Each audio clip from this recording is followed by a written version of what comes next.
Good morning. यह video polynomial part 6 है। यदि आपने अभी तक पॉलिनोमियल का पार्ट 1 से लेकर पार्ट 5 तक नहीं देखा है तब आप चैनल के प्लेलिस्ट में जाकर पहले उसे देखें, उसके बाद यह वीडियो आपके लिए बहुत लाभकारी होगा। टू फाइंड जीरो में हम मेथड ऑफ फैक्टराइजेशन की बात कर रहे थे। मेथड ऑफ फैक्टराइजेशन को अच्छे से समझने के लिए हमने अभी 6 सवालों को लिया है। क्वेश्चन नंबर 1 क्या है कि इसका हमें जीरो निकालना है बाय मेथड ऑफ फैक्टराइजेशन।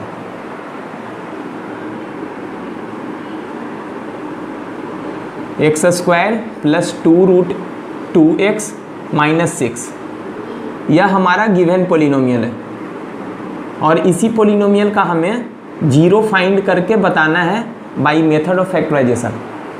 हमने पिछले क्लास में बोला था कि पॉलिनोमियल का, किसी भी पॉलिनोमियल का अगर हमें जीरो निकालना है तब हम उसके कॉरस्पॉन्डिंग इक्वेशन का रूट निकाल कर दिखा देते हैं। तो सबसे पहले हम क्या करेंगे, इस पॉलिनोमियल का कॉरस्पॉन्डिंग इक्वेशन लिखेंगे और उसके लिए हम दिए हुए पॉलिनोमियल को जीरो के बराबर लेकर चलेंगे। X square plus 2√2x minus 6 equal to 0, यह इसका कॉरस्पॉन्डिंग इक्वेशन है। अब इधर वाले एक्सप्रेशन को हम क्या करेंगे, फैक्टराइज करेंगे। यही तो था method of factorisation. Middle term को स्प्लिट करना है दो टर्म में, ऐसा कि उसका सम इतना हो, प्लस 2√2 सम आना चाहिए प्लस 2√2 और प्रोडक्ट आना चाहिए -6 × 1 के बराबर, यानी कि -6 के बराबर। जब भी √2 शामिल हो, यहाँ रूट में शामिल हो, तब हमारे लिए फैक्टराइजेशन बहुत आसान हो जाता है। इसका जो दो टर्म होगा, दो टर्म में इसको हम स्प्लिट करेंगे, उन दोनों टर्म में यह √2 जरूर रहेगा। गुना करके हमें क्या लाना है, -6 निगेटिव में, गुना करके -6 लाना है निगेटिव में। और निगेटिव तब हो सकता है जब एक टर्म पॉजिटिव और दूसरा टर्म निगेटिव हो। यहाँ तक क्लियर है कि एक टर्म निगेटिव और दूसरा टर्म पॉजिटिव, इसको दो टर्म में जो हम स्प्लिट करेंगे उसका एक टर्म पॉजिटिव लेना होगा, दूसरा टर्म निगेटिव लेना होगा, क्योंकि गुना करके हमको निगेटिव में -6 लाना है, निगेटिव लाना है। तब एक टर्म निगेटिव और एक टर्म पॉजिटिव।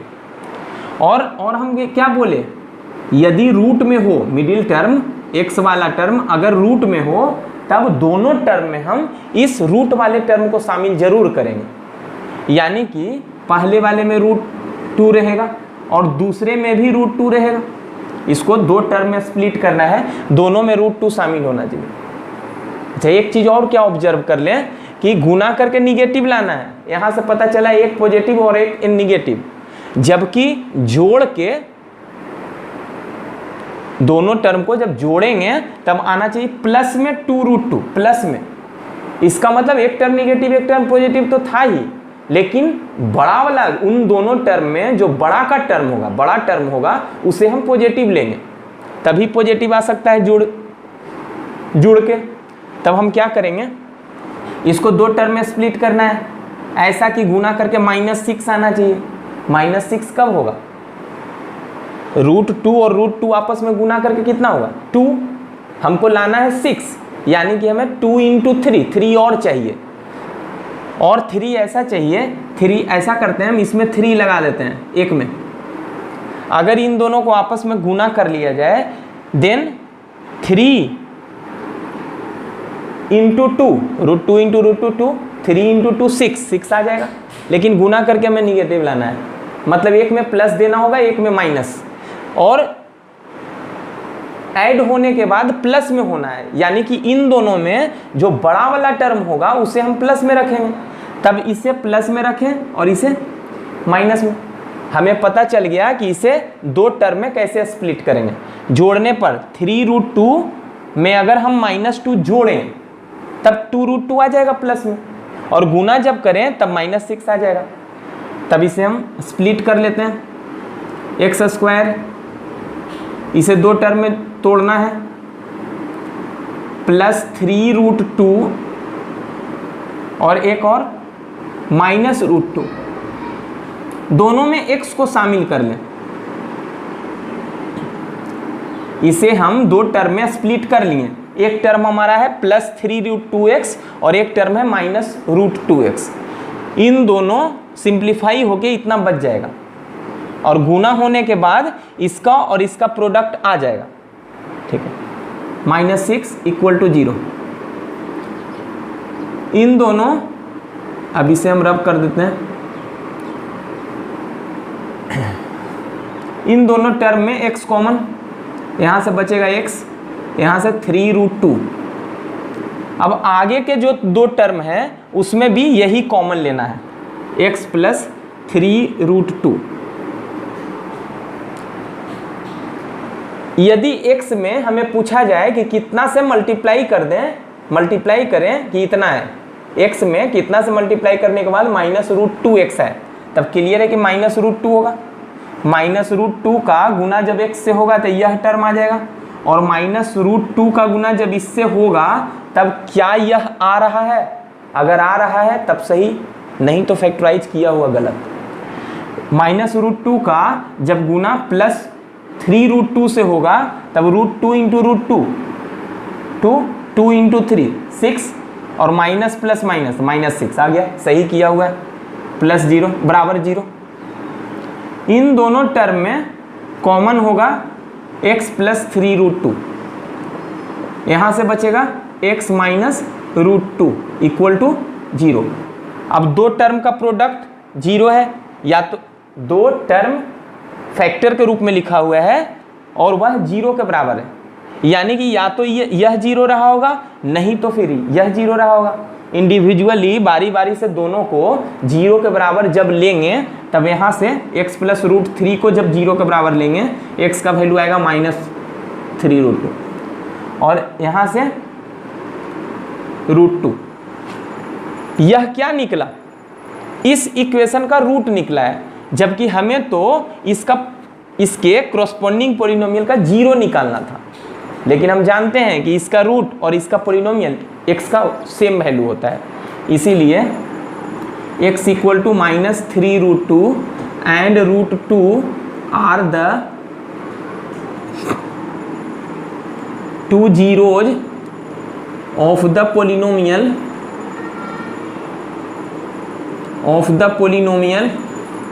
x² -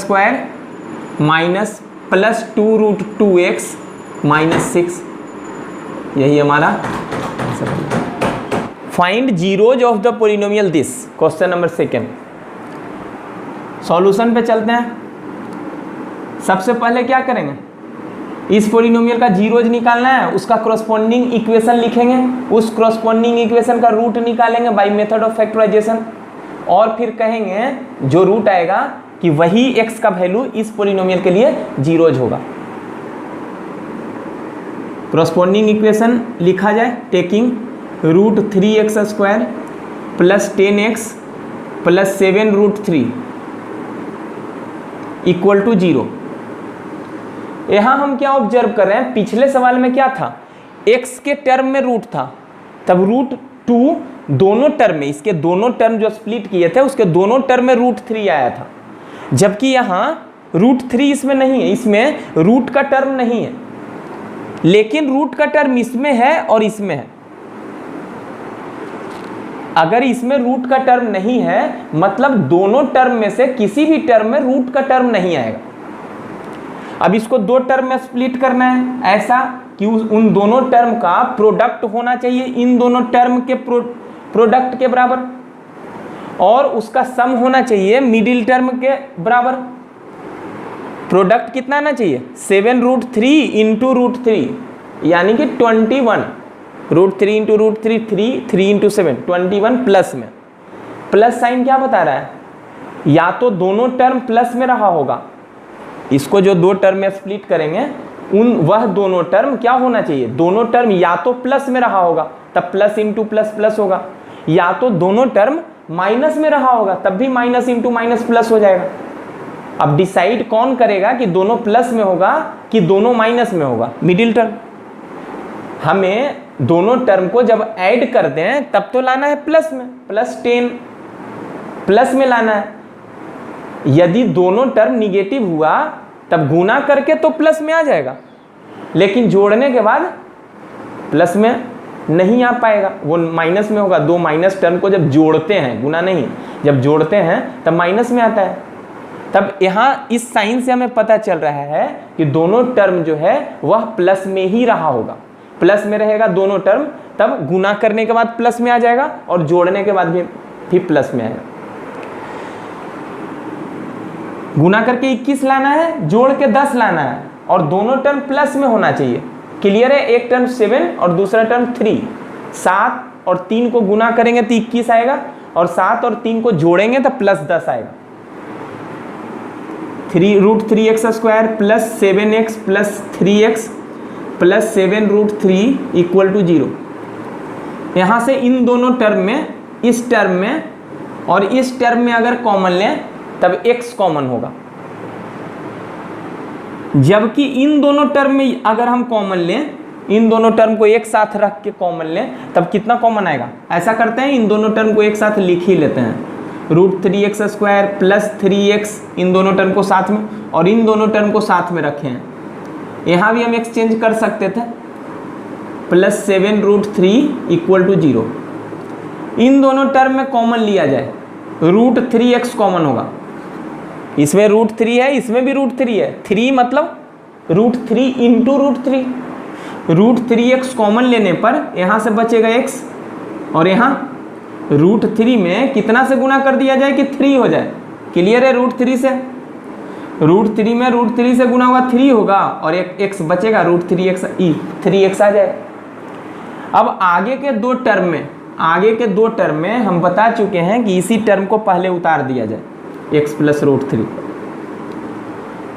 और अब देखा जाए x में कितना से गुना करने पर प्लस 7x आएगा। क्लियर है? प्लस 7 से, और प्लस 7 का गुना प्लस √3 से करके देखा जाए क्या यह टर्म आ रहा है प्लस 7√3। अगर आ रहा है तब सही, बिल्कुल आ रहा है, यहाँ 7√3 प्लस में सही किया हुआ है हमारा। अब इन दोनों टर्म में कॉमन लेने पर x plus √3 into √3x plus 7 बराबर 0 आएगा। यहाँ से बारी बारी से एक बार जब दोनों को 0 के बराबर करेंगे तब x का वैल्यू माइनस √3 यहाँ से आएगा। इसको जब 0 के बराबर करेंगे x प्लस √3 इक्वल टू 0, और जब इसको 0 के बराबर करेंगे तब वैल्यू आएगा -7/√3। और यही दोनों वैल्यू इस इक्वेशन का रूट और इस पोलिनोमियल का जीरोज है। हमें तो जीरोज निकालना था। अगले स्टेप में हम लिखेंगे therefore x equal to -√3 and -7/√3 are the two zeros of this polynomial. Second question हो गया। चलते हैं थर्ड क्वेश्चन पे। द पोलिनोमियल दिस, इस पोलिनोमियल का हमें जीरोज निकालना है। वही स्टेप अपनाएंगे, कॉरस्पॉन्डिंग इक्वेशन लिखेंगे, फैक्टराइज करेंगे, फैक्टराइज करने के बाद उस इक्वेशन का रूट निकालेंगे और कहेंगे वही x का वैल्यू इस पोलिनोमियल के लिए 0 होगा। सॉल्यूशन, सबसे पहले कॉरस्पॉन्डिंग इक्वेशन लिखते हैं। Take x² minus √3 plus 1 into x plus √3 बराबर 0। कॉरस्पॉन्डिंग इक्वेशन लिख दिए। अब क्या करना है? फैक्टराइज करना है। यहाँ से मिडिल टर्म पहले से दो टर्म में स्प्लिट है। अगर हम x का गुना √3 से कर दें और x का गुना 1 से कर दें, बारी बारी से गुना कर दें, तब दो टर्म हमें दिख जाएगा। x² minus √3x minus plus minus 1 into x plus √3 equal to 0। इन दोनों टर्म में कॉमन लिया जाए, x कॉमन बचेगा x माइनस √3। आगे के दो टर्म में क्या बोले थे? आगे के दो टर्म में यही चीज़ पहले उतार देना है। उसके बाद सोचेंगे, इन दोनों टर्म का काम हो चुका। x में कितना से मल्टीप्लाई कर दिया जाए कि -x होगा। क्लियर है? -1 से, और -1 का गुना इससे करके देखा जाए क्या यह आ रहा है। माइनस माइनस प्लस 1 इंटू √3 आ रहा है, मतलब हमारा किया हुआ सही है, बराबर 0। अब इन दोनों टर्म में हम कॉमन लेंगे x plus √3, x minus √3 sorry, x minus √3 into x minus 1 equal to 0। अब बारी बारी से दोनों टर्म को 0 के बराबर जब करेंगे तो x का वैल्यू √3 और 1। Therefore x equal to √3 and 1 are the zeros of this polynomial. चलते हैं फोर्थ सवाल पे। Find zeros of the polynomial this. Same approach अपनाएंगे।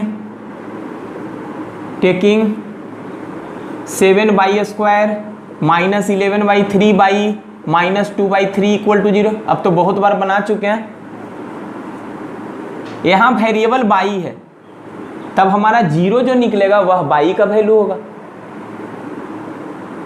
एलसीएम लिया जाए, LCM 3 into 7 21/² minus 11 minus 2 equal to 0। Cross multiply 1/²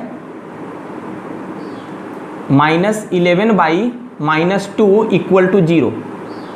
इसको दो टर्म में स्प्लिट करना है। क्या -14 और +3 से आ जाएगा?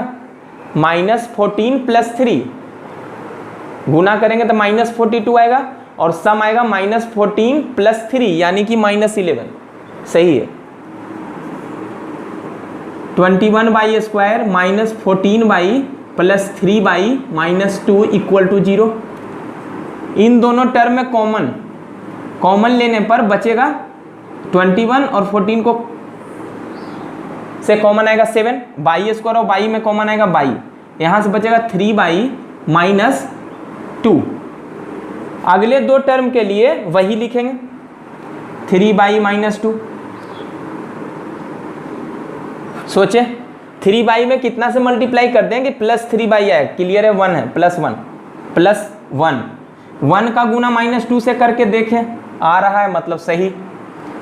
इन दोनों टर्म में अब कॉमन होगा 3 माइनस 2, बचेगा 7 प्लस 1 इक्वल टू 0। यहाँ से बाई का वैल्यू आएगा 2/3 और -1/7। और यही 2 का वैल्यू इस पोलिनोमियल का क्या होगा? जीरोज होगा। हो गया। आप चलते हैं क्वेश्चन नंबर 5 पे। क्या है? Obtain all zeros of x³ + 13x² + 32x + 20 if one of its zero is -2। Question कह रहा है कि इस पोलिनोमियल का एक जीरो अगर -2 है तब इसके सारे जीरोज निकालें। क्यूबिक पोलिनोमियल का कितना जीरो होता है? 3, मैक्सिमम 3 हो सकता है। एक जीरो दिया हुआ है -2 और बाकी 2 जीरो अगर निकल जाएगा तो सारा जीरो हमें पता चल जाएगा। वही करना है, सारा जीरो निकाल कर हमें दिखाना है। इस क्वेश्चन में बिल्कुल फैक्टराइजेशन मेथड तो होगा, इसको फैक्टराइज करना होगा, लेकिन इसे फैक्टराइज करने के पहले हमें फैक्टर थ्योरम और एक्चुअल डिवीजन का प्रोसेस भी अपनाना होगा। क्वेश्चन अच्छा है लेकिन आसान है। सबसे पहले हम करेंगे क्या? सॉल्यूशन पे चलते हैं। सबसे पहले दिए हुए पोलिनोमियल को कुछ एज्यूम कर लेंगे। लेट px इक्वल टू, मान लेते हैं दिए हुए पोलिनोमियल जिसका जीरो निकालना है उसको हम px मान लेते हैं। Let px equal to x³ plus 13x² plus 32x plus 20 इसे हम एज्यूम कर लिए px। अब क्या कह रहा है कि x इक्वल टू -2 इस पोलिनोमियल का एक जीरो है। तब लिखेंगे since x equal to -2 x equal to -2 is a zero of the polynomial of the given polynomial. इस पोलिनोमियल का एक जीरो है, लेकिन हम दिए हुए पोलिनोमियल को तो px मान चुके हैं। तब हम लिख सकते हैं कि x equal to -2 is a zero of the polynomial px, क्योंकि हम दिए हुए पोलिनोमियल को px एज्यूम कर चुके हैं। अब इस ऊपर वाले 4 सवाल को हम रब कर देते हैं।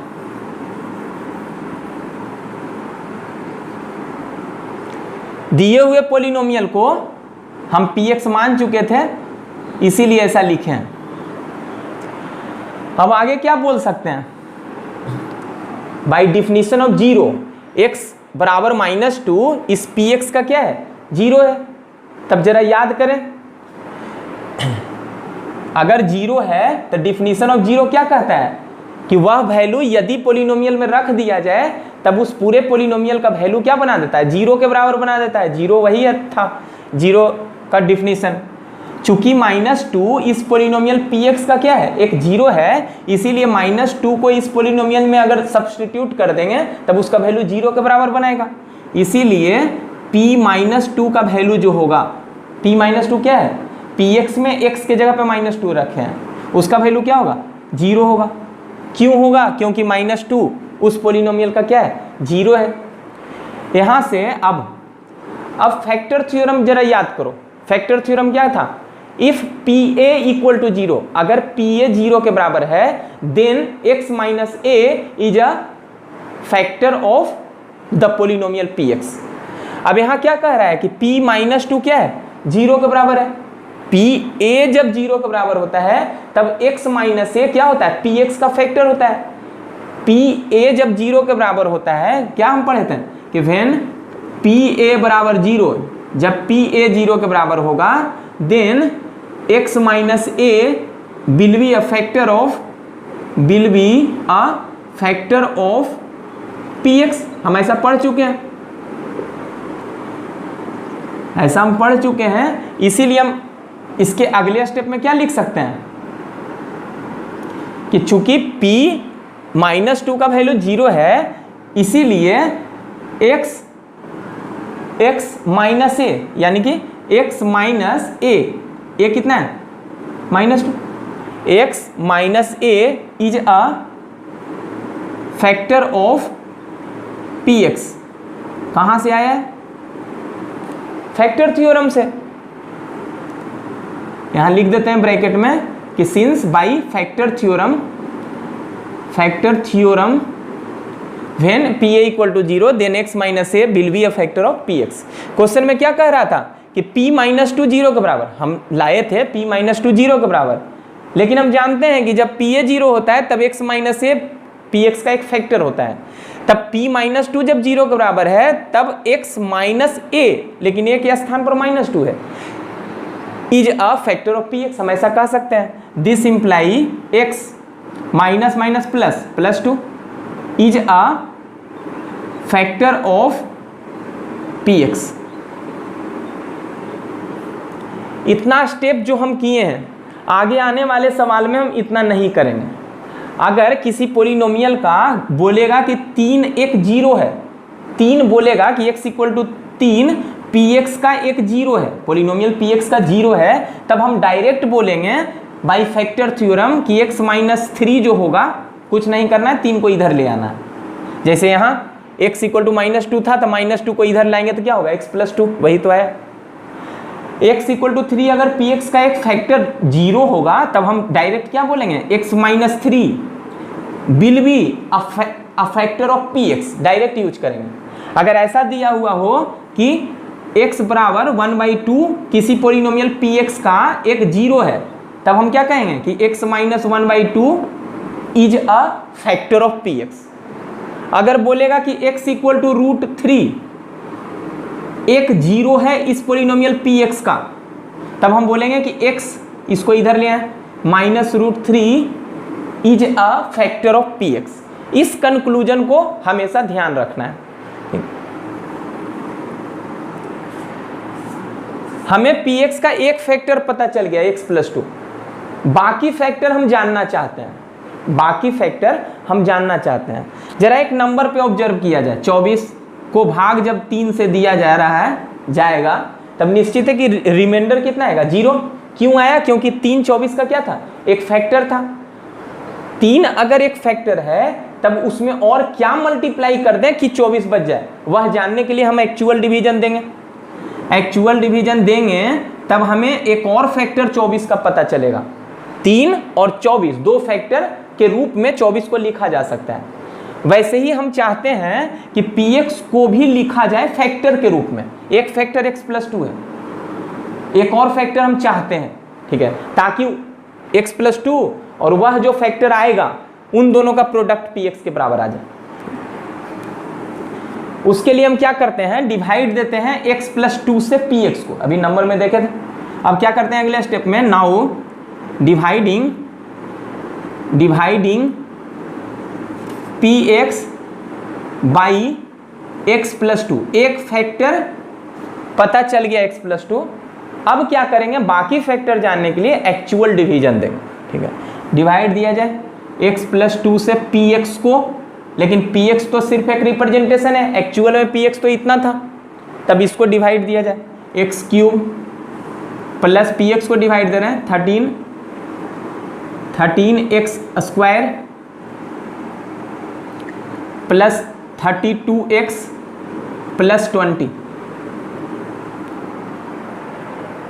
इसे भी रब करता है।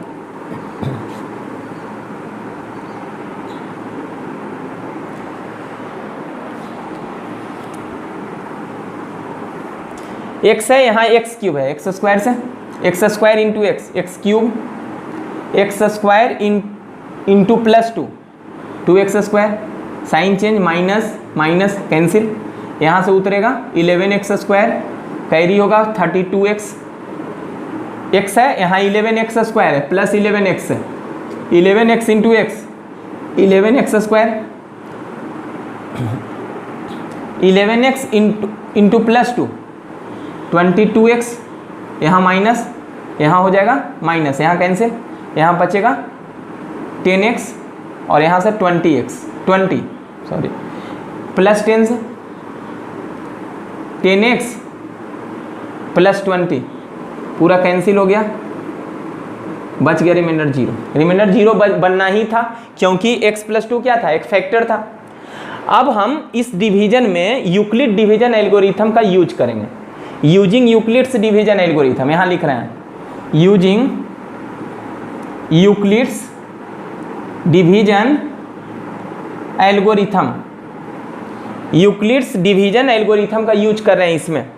तब इसको क्या लिखा जा सकता है, divisor into quotient plus remainder, यानी कि डिविडेंड इक्वल टू, डिविडेंड मतलब px है, px इक्वल टू क्या लिखा जा सकता है, divisor x plus two, dividend equal to divisor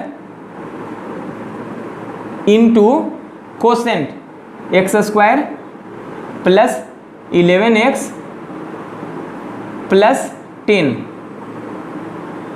plus 0 नहीं लिखते हैं। px का वैल्यू आ गया x प्लस टू इंटू इतना, मतलब एक्चुअल में px का क्या हुआ है, फैक्टराइज हुआ है। px को ऐसे भी लिखा जा सकता है। अब हम क्या करेंगे, इसका जीरो निकालना है और फिर से अब याद करते हैं, किसी भी पोलिनोमियल का जब जीरो निकालना होता था तब हम क्या करते थे, क्वाड्रेटिक पोलिनोमियल हो, लीनियर पोलिनोमियल हो या फिर क्यूबिक पोलिनोमियल हो, सबसे पहले उसका क्रॉसपोंडिंग इक्वेशन निकालते थे। उस क्रॉसपोंडिंग इक्वेशन में LHS के तरफ जो एक्सप्रेशन होता था उसे हम फैक्टराइज करते थे, और फैक्टराइज करके जो फैक्टर आता था हर एक फैक्टर को बारी बारी हम जीरो के बराबर करते थे और वहां से x का वैल्यू निकालते थे। वही यहां भी हम करेंगे। Now to find zeros of the polynomial px, हम पोलिनोमियल को px मान चुके हैं। Now to find zeros of the polynomial px, take px बराबर 0। जीरो फाइंड करने के लिए, दिए हुए पोलिनोमियल का जीरो फाइंड करने के लिए उस पोलिनोमियल को हम जीरो के बराबर लेते हैं। दिस इंप्लाई px बराबर 0, लेकिन px तो यह है और px का एक और रूप यहां हम देख रहे हैं, फैक्टर फॉर्म है। इसको करना क्या होता है, px को फैक्टराइज। तब क्या यह फैक्टराइज फॉर्म नहीं है, फैक्टराइज फॉर्म, तब px के स्थान पर हमें लिखना होगा x plus to into x square plus 11x plus 10 बराबर 0। कहाँ से, फ्रॉम फर्स्ट। अब यह तो लीनियर है, क्या इसे दो लीनियर टर्म में फैक्टराइज किया जा सकता है, x square plus 11x plus 10। कैसे करते हैं, इसको दो टर्म में स्प्लिट करते हैं, कितना में टूटेगा, 10x plus x। Final factorise करने के बाद क्या x plus 1 into x plus 10 नहीं आएगा, बराबर 0। इसको फैक्टराइज कर लिए, बहुत बार किए हुए हैं। अब क्या करेंगे, तीनों फैक्टर को बारी बारी से 0 के बराबर लेंगे। तीनों को 0 के बराबर लेने पर यहाँ से -2, यहाँ से -1 और यहाँ से क्या आएगा -10। अगले लास्ट स्टेप में हम लिखेंगे therefore all zeros of the polynomial इतना px आर -2, -1 एंड -10। यही हमारा क्या हो जाएगा, आंसर हो जाएगा। उम्मीद करते हैं अच्छे से समझ में आया होगा। यह भी मेथड ऑफ फैक्टराइजेशन ही है, लेकिन इसमें हम फैक्टर थ्योरम और एक्चुअल डिवीजन का हेल्प लिए। लेकिन फैक्टराइज तो हुआ ही है, px का फैक्टराइज तो हुआ ही, और फैक्टराइज करने के लिए हमको एक्चुअल डिवीजन देना पड़ा, और एक्चुअल डिवीजन देने के लिए सबसे पहले हमें एक फैक्टर जानना पड़ा, और एक फैक्टर जानने के लिए हम फैक्टर थ्योरम का यूज किए। सारा चीज आ गया, फैक्टर थ्योरम भी आ गया, डिवीजन भी आ गया, और मेथड ऑफ फैक्टराइजेशन भी आया, और फाइनली हमें 0 निकल गया। चलते हैं अगले सवाल पे। नंबर 6 क्या कह रहा है, इस पोलिनोमियल का हमें सारा 0 निकालना है। कितना 0 हो सकता है, 4 डिग्री का पोलिनोमियल है, 4 0 निकल सकते हैं, 4 0 निकल सकते हैं। इसमें 2 0, 2 और -2 है, बाकी 2 0 अगर हमें और पता चल गया तब हम चारों 0 बता सकते हैं। इसमें भी हम क्या करेंगे, मेथड ऑफ फैक्टराइजेशन को अपनाएंगे, लेकिन उसे अपनाने के पहले हमें फैक्टर थ्योरम का यूज करना होगा और एक्चुअल डिवीजन करना होगा। कहाँ से स्टार्ट करें, सबसे पहले दिए हुए पोलिनोमियल को px एज्यूम कर लेते हैं। x⁴ plus x³ -34x² -4x plus 120।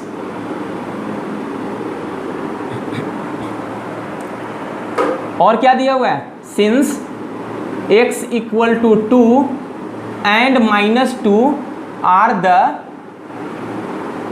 Zeros of the polynomial px। px polynomial का x = 2 और x = -2 क्या है, 2 जीरोज हैं। दिस इम्प्लाई, डायरेक्ट करेंगे, दिस इम्प्लाई x -2, x = 2 जब लेकर चलेंगे तब +2 इधर आके -2 होगा, x -2 एंड, और x को जब -2 के बराबर लेके चलोगे, इसके पहले वाले सवाल में हम डिस्कस कर दिए, इसमें डायरेक्ट करते हैं। +2 इधर आके क्या होगा, x = -2 ले रहे हैं, -2 इधर आके +2 बनेगा, यानी कि x + 2 are the 2 zeros of the polynomial px। यह दोनों क्या होगा, इस पोलिनोमियल px का क्या होगा, जीरोज होगा। क्या इन दोनों x -2 और x + 2 में कुछ कॉमन है, जैसे अगर मान लिया जाए x -2 इंटू x -3 होता एक, और दूसरा होता है x + 2 इंटू x -2। एक एक्सप्रेशन यह है, दूसरा एक्सप्रेशन यह है। अगर हम इन दोनों में बोले कि कॉमन है कुछ, बिल्कुल है कॉमन, x -2 इसमें भी है, x -2 इसमें भी है, लेकिन यहाँ वैसा नहीं है। यह दोनों एक्सप्रेशन आपस में इंडिपेंडेंट है, एक तरह से को प्राइम जैसा समझ सकते हो। मतलब इन दोनों में कुछ कॉमन फैक्टर नहीं है अदर देन 1, एक छोड़कर कुछ भी कॉमन फैक्टर नहीं है। इससे क्या कह सकते हैं, इससे हम कह सकते हैं कि चूंकि x -2 x + 2 px का 2 फैक्टर है, अलग अलग फैक्टर है, यह अलग यह अलग, लेकिन इन दोनों में कुछ कॉमन फैक्टर नहीं है। इससे हम क्या कंक्लूजन निकालेंगे कि इसका प्रोडक्ट भी जो होगा, यानी कि x -2 इंटू x + 2 वह एक फैक्टर होगा px का। ऐसा तभी कह सकते हैं जब x -2 और x + 2 में चूंकि कुछ कॉमन फैक्टर नहीं है। यहाँ अगर ऐसा होता है x -2 इंटू x -3 और एक और एक्सप्रेशन होता है x + 2 इंटू x -2, अगर यह फैक्टर होता है इसका px का और यह एक्सप्रेशन भी इसका फैक्टर होता, तब इसका प्रोडक्ट जो होता px का फैक्टर नहीं होता। लेकिन यहाँ कुछ कॉमन नहीं है, इसीलिए हम कह सकते हैं कि x -2 और x + 2 का प्रोडक्ट भी जो होगा वह px का फैक्टर होगा, क्योंकि यह दोनों क्या है, px का फैक्टर है। तब हम कह सकते हैं अगले स्टेप में this imply x minus two into x plus two is a factor, एक ही फैक्टर बन गया मल्टीप्लाई होने के बाद, is a factor of p x, of the polynomial p x. This imply, इन दोनों को आपस में गुना करेंगे तब क्या आएगा, x square minus four a minus b into a plus b पे, is a factor of p x. Dividing p x by x square minus four, actual division दिया जाए, यहाँ देते हैं एक्स स्क्वायर माइनस फोर से divide देना है p x को, पी एक्स मतलब x to the power four plus x cube minus 34 x square minus 4x plus 120, x square x to the power four, x square से x square sorry x square into x square x to the power four, x square into minus four x square, जबकि यहाँ x cube है, x square के नीचे लिख देते हैं minus 4 x square, sign change, यहाँ माइनस होगा यहाँ प्लस, कैंसिल, यहाँ से बचेगा, पहले एक्स क्यूब उतार देते हैं, एक्स क्यूब, यहाँ से बचेगा माइनस 30 एक्स स्क्वायर, कितना से लगेगा प्लस एक्स से, plus x into x square x cube minus 4 into x minus 4x, इसके नीचे आएगा, चलो माइनस 4x भी उतार देते हैं, इसका गुना जब इससे होगा माइनस 4x, यहाँ minus 4x, sign change minus plus, cancel हो जाएगा, यहाँ भी कैंसिल होगा, यहाँ से बचा माइनस 30 एक्स स्क्वायर, एक और टर्म बच रहा है ऊपर प्लस 120, इसे भी उतार देते हैं प्लस 120, एक्स स्क्वायर है, यहाँ माइनस 30 एक्स स्क्वायर है, माइनस 30 से minus 30 into x square minus 30 x square minus 30 minus 4 गुना हो गया plus 120, sign change plus minus पूरा कैंसिल हो गया, रिमाइंडर जीरो आ गया, रिमाइंडर जीरो तो आना ही था क्योंकि एक्स स्क्वायर माइनस 4 क्या था, एक फैक्टर था। अब यूक्लिड डिवीजन एल्गोरिथम से हम क्या लिख सकते हैं, यूक्लिड डिवीजन एल्गोरिथम से, बाई यूक्लिड्स डिवीजन एल्गोरिथम क्या कह सकते हैं कि px जो होगा यानी कि डिविडेंड जो होगा वह divisor into quotient plus remainder होगा, यानी कि px जो होगा वह x square minus 4 divisor into quotient x square plus x minus 30 plus 0 नहीं लिखते हैं, इतना लिखा जा सकता है। यह क्या है, px का फैक्टर फॉर्म, फैक्टराइज आ गया, मेथड ऑफ फैक्टराइजेशन, फैक्टराइज करना पड़ता है जीरो निकालने के लिए। Now to find zeros of the given polynomial px का जीरो निकालने के लिए क्या करना होता है, दिए हुए पोलिनोमियल को जीरो के बराबर करना होता है, कॉरस्पॉन्डिंग इक्वेशन लिखना होता है, फिर इधर वाले एक्सप्रेशन को फैक्टराइज करना होता है, फैक्टराइज किए हुए हैं यहाँ, इस एक्सप्रेशन को हम 1 एज्यूम कर लेते हैं, तब px को फैक्टराइज जब करेंगे तो इतना ही आएगा, पहले से किए हुए हैं रिलेशन 1 में, x square minus 4 into x square plus x minus 30 equal to 0, यह तो इसे फैक्टराइज किया जाएगा तब x plus 2 into x minus 2 आएगा, इसे जब फैक्टराइज करेंगे यह क्वाड्रेटिक है, करना आता है, बीच वाले टर्म को स्प्लिट करते हैं, कितना में टूटेगा प्लस 6 माइनस 5 में, गुना करने के बाद माइनस 30 आ जाएगा, प्लस 6 और माइनस 5 में फैक्टराइज करने के बाद इतना आएगा, और यहाँ से x का वैल्यू आएगा, यहाँ से माइनस 2, यहाँ से 2, यहाँ से माइनस 6 और फिर 5, और यही हमारा सारा जीरो होगा दिए हुए पोलिनोमियल के। एक स्टेप और नीचे लिख देंगे, therefore all zeros of the given polynomial are -2, 2, -6 and 5 answer. उम्मीद करते हैं ये सवाल समझ में आया होगा। और सवाल लेते हैं हम, मेथड ऑफ फैक्टराइजेशन पर एक और सवाल है, क्वेश्चन नंबर 7। क्वेश्चन क्या कह रहा है कि find all zeros of the polynomial this 2x to the power 4 minus 9x cube plus 5x square plus 3x minus 1 if 2 of its zeros are इतना एंड इतना। यह दोनों जीरो इरेशनल जीरो है, इरेशनल नंबर है, और irrational zeros हमेशा pair में exist करता है। अगर यह है तब उसका कंजुगेट भी होगा। कंजुगेट कहने का मतलब है प्लस है तब माइनस में होगा। रूट वाले टर्म के आगे अगर प्लस है तब यह टर्म रूट के आगे माइनस का टर्म भी जरूर रहा होगा, मतलब जीरो जरूर रहा होगा।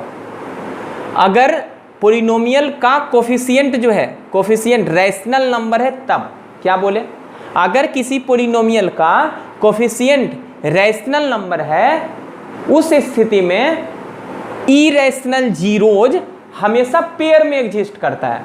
अगर यह है तो उसका कंजुगेट भी जरूर होगा, दिया हुआ भी है।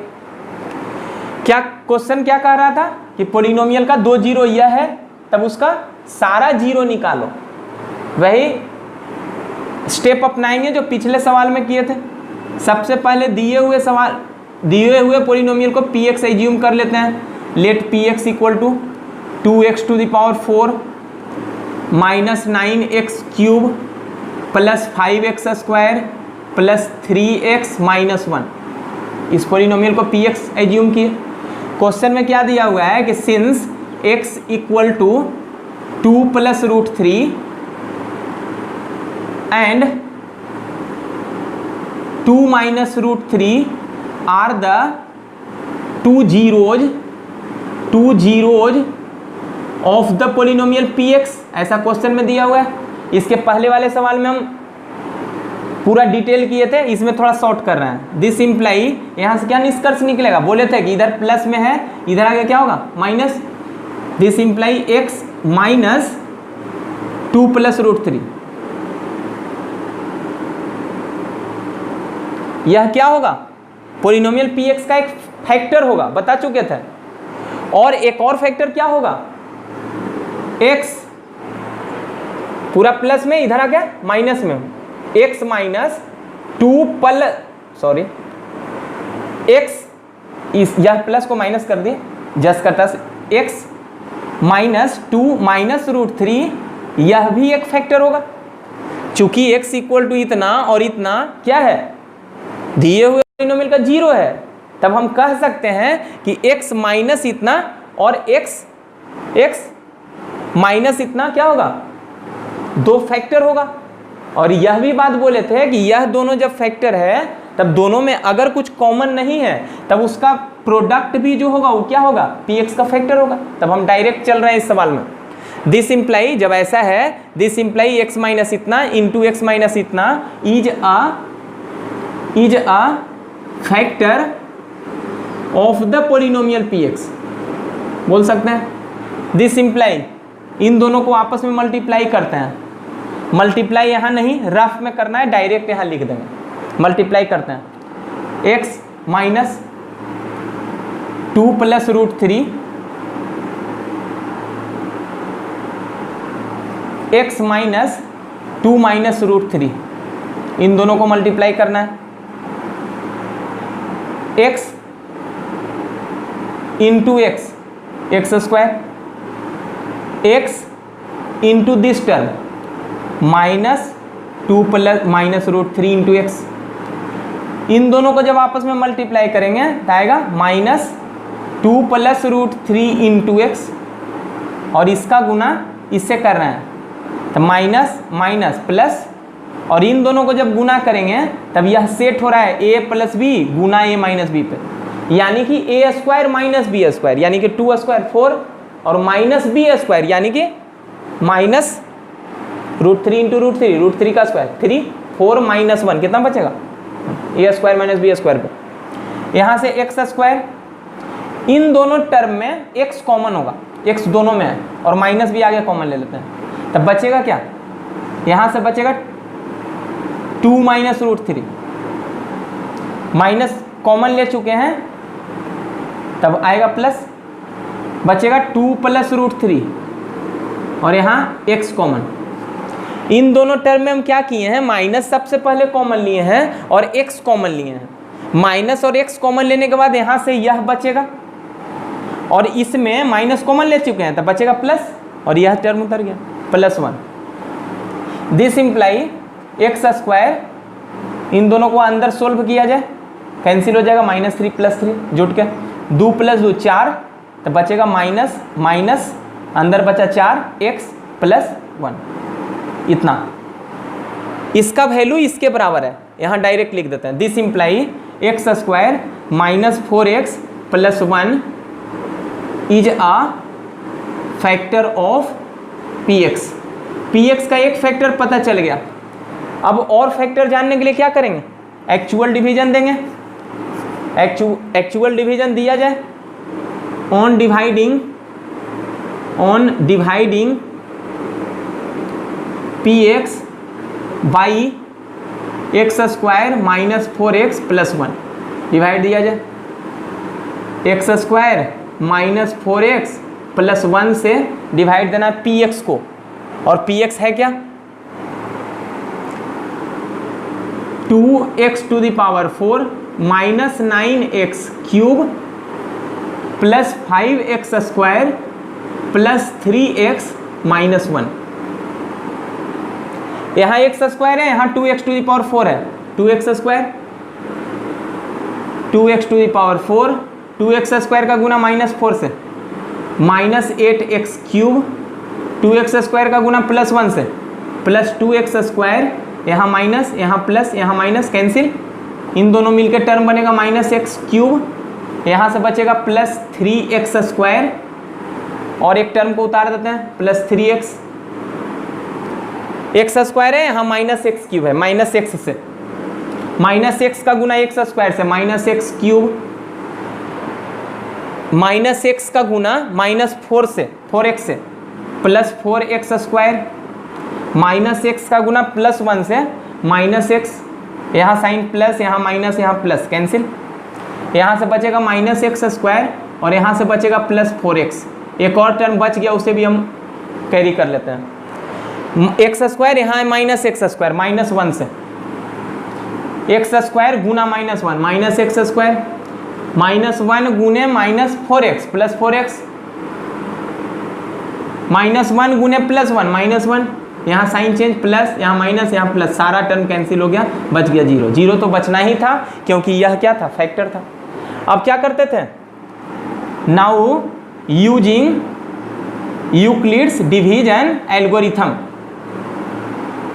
px बराबर, px मतलब ये, इसको क्या लिख सकते हैं, x divisor into quotient 2x² -x -1 plus remainder 0 नहीं लिखते हैं, इतना लिखा जा सकता है।